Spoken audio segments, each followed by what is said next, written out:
Diana is a military documentarian, historian, author, with a particular interest in the human side of military service. Ladies and gentlemen, please welcome Diana Halstead. Welcome to the Barbed Wire Hotel. First, I want to thank Nancy for inviting me here today, and I want to thank every one of you for your service. When Nancy first invited me to speak, she asked me about my work preserving veteran stories and documenting their lives. And I have to admit, it still makes me smile. Because 6 years ago, if someone had told me someday I might be sitting in front of a room filled with veterans talking about military history, I would have laughed. Not because I didn't respect the military, I did. I always have. But I knew almost nothing about it. My grandfather was in World War I, my dad was in World War II, and I grew up during Vietnam. I had classmates who served, and I remember when Desert Shield became Desert Storm. You know what I thought? Well, that's a memorable name. Looking back, I cringe. Because I had no idea what those words really meant to the people who were living them. 6 years ago, I thought a Huey was a duck, and dust-off was housework.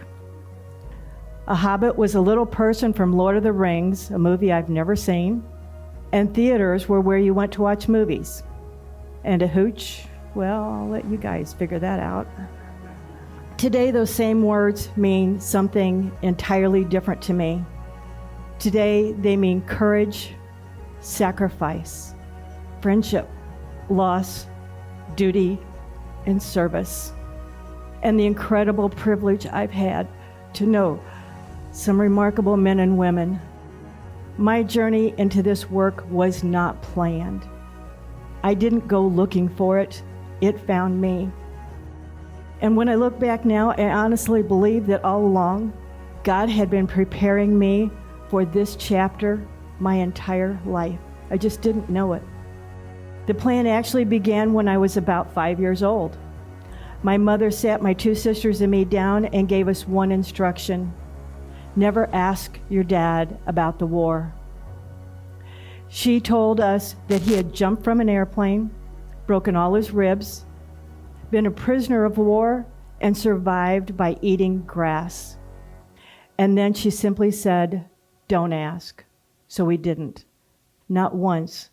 My dad never talked about the war, not with us, not with anyone. He died in 1997, and with his death, the part of his life that shaped the rest of his life, as a husband, as a father, a friend, almost all died with him.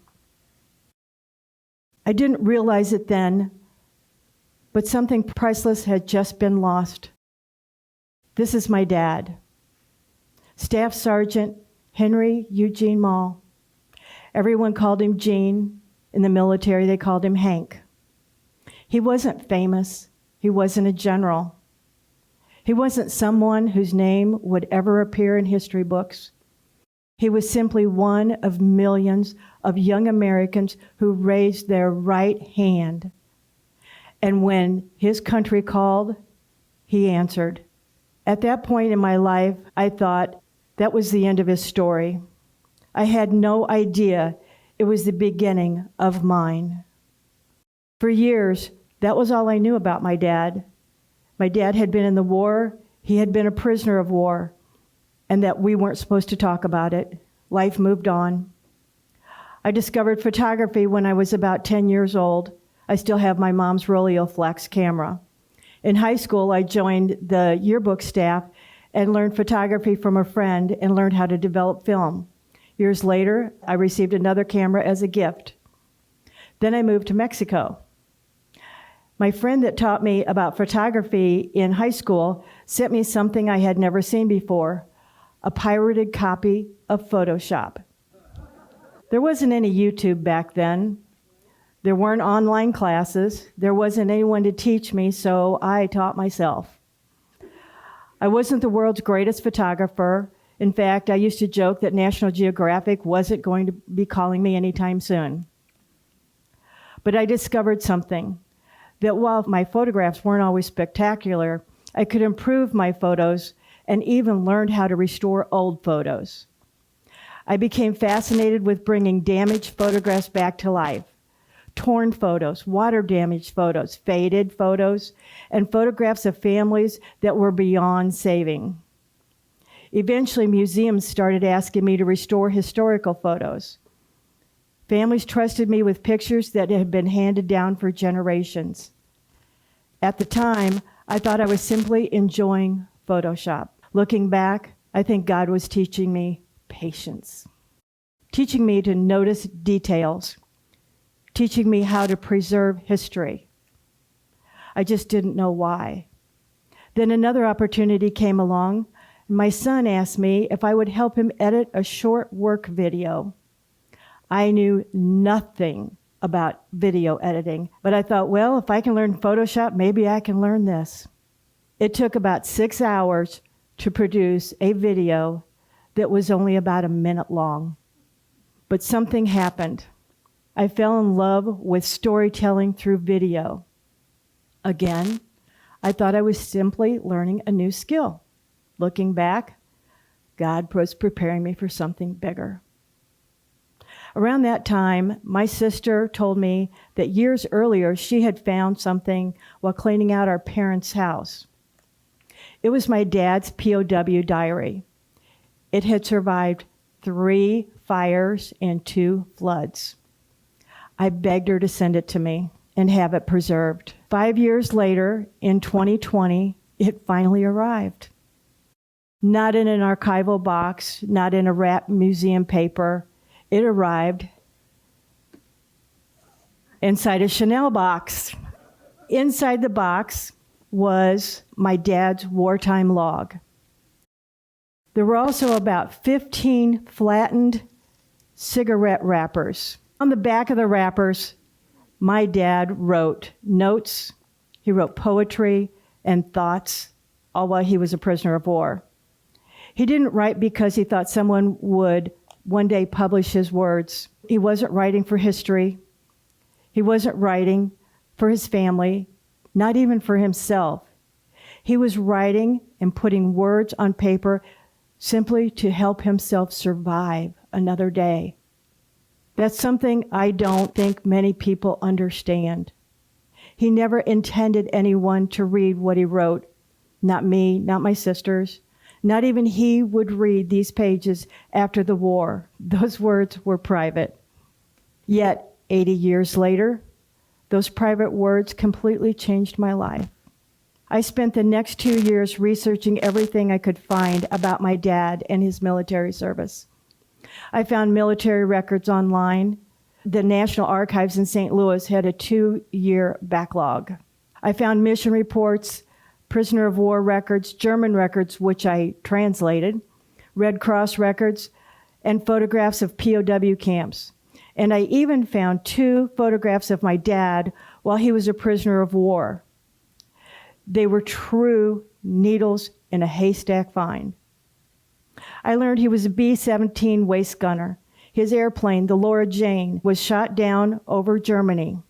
Jane was the pilot's wife, and Laura was the crew member's girlfriend. I learned he spent 370 days as a prisoner of war, but then something happened.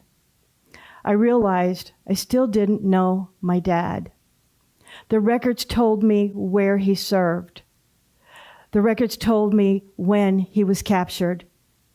They told me where he was imprisoned. And they told me when he was liberated. But the records could not tell me what he was thinking, what it felt like. How did it feel to jump from a burning airplane? What was going through his mind? What ran through his mind when he drifted toward enemy territory, knowing German soldiers were waiting below? What did it feel like to spend the first night behind barbed wire? What did it feel like to march through one of the coldest winters in Germany for 23 hours at a time? And what did he think as he walked and walked and walked, knowing one of his crewmates would never finish that march and was buried along the side of the road? No military record could answer those questions. Only my dad could, and he was gone.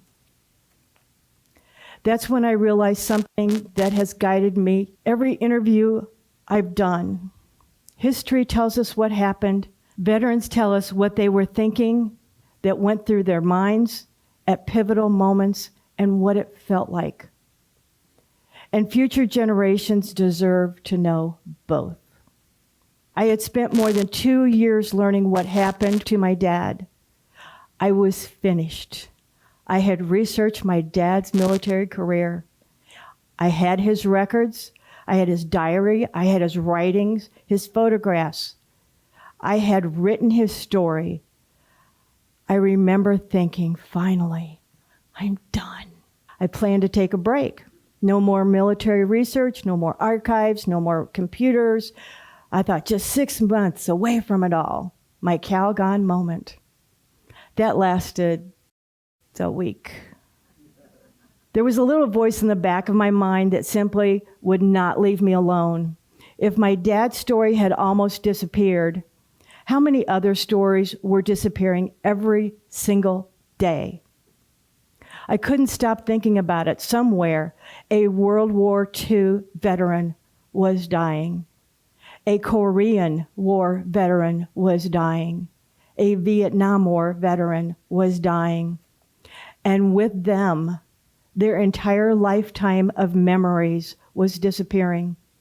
Their military records would remain. Their discharge papers would remain. Their medals and photographs might remain. But the human side, the stories, the laughter, the friendships, and the fear, the moments they could describe, those were disappearing forever. That's when I began understanding the difference between history and memory. History preserves events. People preserve experiences. History tells us that a battle took place. A veteran tells us what the air smelled like. History tells us when an aircraft is shot down. A veteran tells us what went through his mind while he floated toward enemy territory. History tells us someone spent 370 days as a prisoner of war. A veteran tells us what it felt like to spend Christmas behind barbed wire. Military records can tell us where someone served. They can tell us their unit, their rank, their dates of service. They cannot tell us about the battles they fought. But they can tell us what it felt like to be 19 years old, far from home, wondering if you would ever see your family again. They cannot tell us what it felt like to hear a helicopter overhead. How many of you will ever forget the loud, rhythmic thumping of the Huey? They cannot tell us what it felt like to come home and walk through your front door, realizing you were no longer the same person who had left. Only a veteran can tell us that. And when that veteran is gone, that part of history is gone too. That was the moment I understood why I found my dad's diary. I wasn't just documenting military history, I was preserving the human side of military history. That doesn't end when the war ends. It continues when they come home. When they fall in love, they get married, raise children, build careers, wake up from nightmares, laugh with old friends at reunions, and sometimes spend a lifetime trying to explain experiences that simply can't be explained. That's when I realized if veterans were willing to trust me with their stories, I wanted to make sure those stories would never be lost. And that became my mission. Like I said, history tells us what happened. Veterans tell us what it felt like. Future generations deserve to know both. And that's when I stopped thinking about my dad's story and started thinking about every veteran whose story might disappear with them. I was willing to listen. And since then, I've had the privilege of sitting down with more than 100 American veterans. People often ask me, who's the most famous person I've interviewed? I usually disappoint them because famous isn't what I'm looking for. I'm looking for the veteran who quietly says, I wasn't a hero. I hear that almost every meeting. My answer is always the same. I'm not interviewing heroes because someone gave them a medal. I'm interviewing heroes because they raised their right hand. Whether you think you were a hero really isn't important. Someone in your family already does. Then comes the second question. I really don't have much to tell. I smile every time because those are often the people who end up telling me the stories I never forget. Every veteran matters. Every veteran is a part of the greatest military on earth. Some veterans flew combat missions. Some built roads. Some repaired helicopters. Some worked behind desks. Some of them never left the United States. Every one of them raised their right hand. Every one of them became part of something bigger than themselves. And every one of them has a story worth preserving. That's when I stop looking at the records and start listening to the people who lived them. Over the past few years, I've had the privilege of sitting down with veterans from World War II, Korea, Vietnam, Desert Storm, Iraq, and Afghanistan. Every one of them was different. Every one of them believed their story wasn't very important. Every one of them proved themselves wrong. I'd like you to meet a few of them. I'd like you to meet Robert Beckham. Robert served in the United States Army during the Vietnam War. He was one of the first door gunners in Vietnam, flying with the 1st Cavalry Division during the Battle of Ia Drang. If you've ever seen the movie We Were Soldiers, you've seen Hollywood's version of that battle. I've had the privilege of talking with one of the men who was actually there. History tells us Ia Drang was one of the first major battles of the Vietnam War. Robert told us what it felt like. I'd like you to meet Mike Varenholt. Mike wanted to join the Air Force. They were not accepting recruits, so he joined the Navy. He became an aviation machinist, maintaining Navy aircraft in Jacksonville, Florida. Later, because he knew how to type, he was moved into operations where he prepared daily flight schedules. To many people, that might sound pretty ordinary.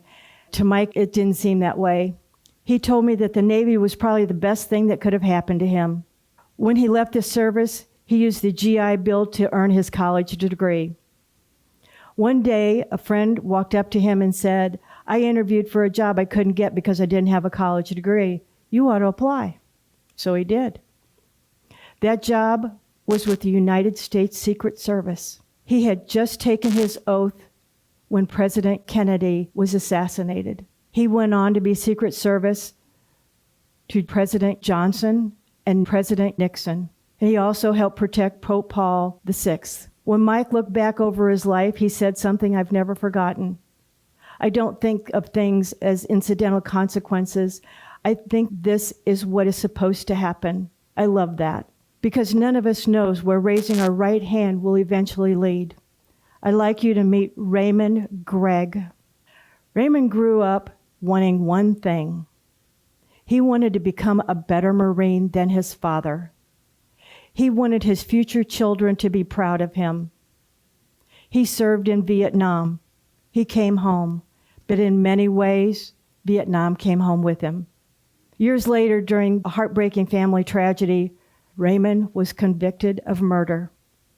Today, he is still in prison. Some people have asked me, why would I interview someone like that? Because before any of that happened, Raymond raised his right hand. He served his country honorably. His family deserves to know that part of his story. His grandchildren deserve to hear his voice. His story reminds us that sometimes the hardest battle begins after you come home. I'd like you to meet Michael Thompson. Many people recognize the name Colonel Nick Rowe. He escaped after more than 5 years as a prisoner of war. It's one of the greatest survival stories of the Vietnam War. But I wasn't looking for Colonel Rowe. I wanted to meet the crew chief who reached down and pulled him into the helicopter. Michael described seeing a man in black pajamas standing in a free fire zone waving a mosquito net. No one knew if it was a trap. Rowe climbed on board and started praying. Michael learned he had just rescued one of America's most famous prisoners of war. When I asked Michael about Vietnam, he told me that was the best day of his entire tour. History remembers Colonel Rowe. I'll always remember the crew chief who reached down with his hand. Finally, I'd like you to meet Dan Crockett. Dan wanted to serve in the Air Force so badly that he went through basic training twice. After the second time, someone quietly pulled him inside and said, "Dan, not everyone is cut out to be in the Air Force, but we appreciate your interest." Some people hear that story and think, well, that's not much of a military history. I hear something entirely different. I hear a young man who wanted to serve our country so badly, he was willing to do whatever was asked of him twice. Last year, I gave Dan an American flag teddy bear. He cried. Not because of the bear, but because someone believed his service mattered. I think it does. Service isn't measured by how long you wore the uniform. Sometimes it's measured by how badly you wanted to wear it. Now I look around the room. I know some of you may be thinking my story isn't as interesting as Robert's, or I didn't rescue anyone. I never became a Secret Service agent, or I never served in Vietnam. But that's exactly my point. This isn't about Robert. This isn't about Raymond or Michael or Dan. It's about the veterans sitting somewhere in this room quietly thinking, my story doesn't matter. I'm here to tell you it does, because someday your great-grandson's great-grandson isn't going to be looking for Robert Beckham's story. He's going to be looking for yours. And that's why I believe every veteran needs to have one more conversation.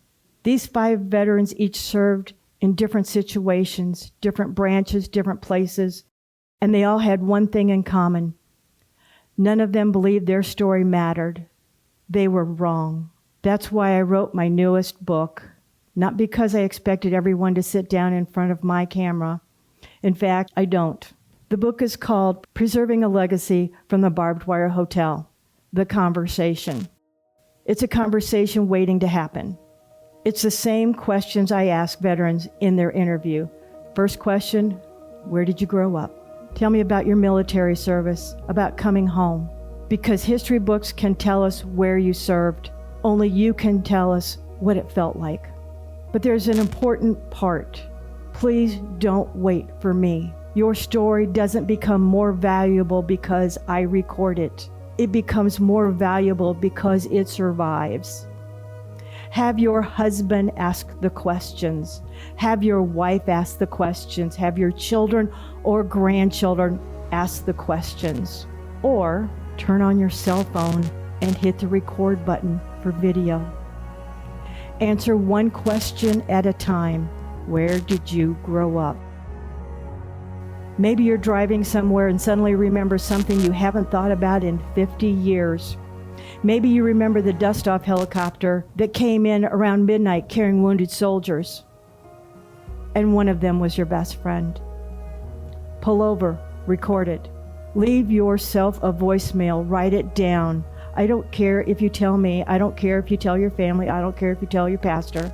I don't care if you tell Channel 2 News. Just tell it. Because someday somebody is going to want to hear it. Last week, one of my veteran friends told me he needs to sit down with his father-in-law. His father-in-law served 2 tours in Vietnam with the Marines for years. He's told stories around the dinner table. Now his health is failing. Suddenly, everyone realizes those stories could disappear forever.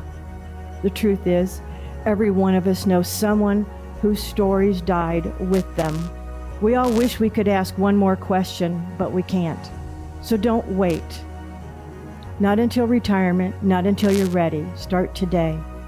Before I leave today, promise me something. Promise me that you won't let your story disappear.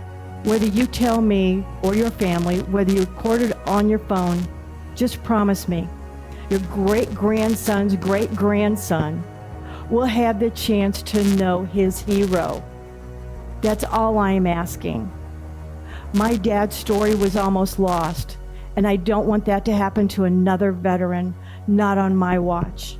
And now I'm asking you, don't let it happen on yours.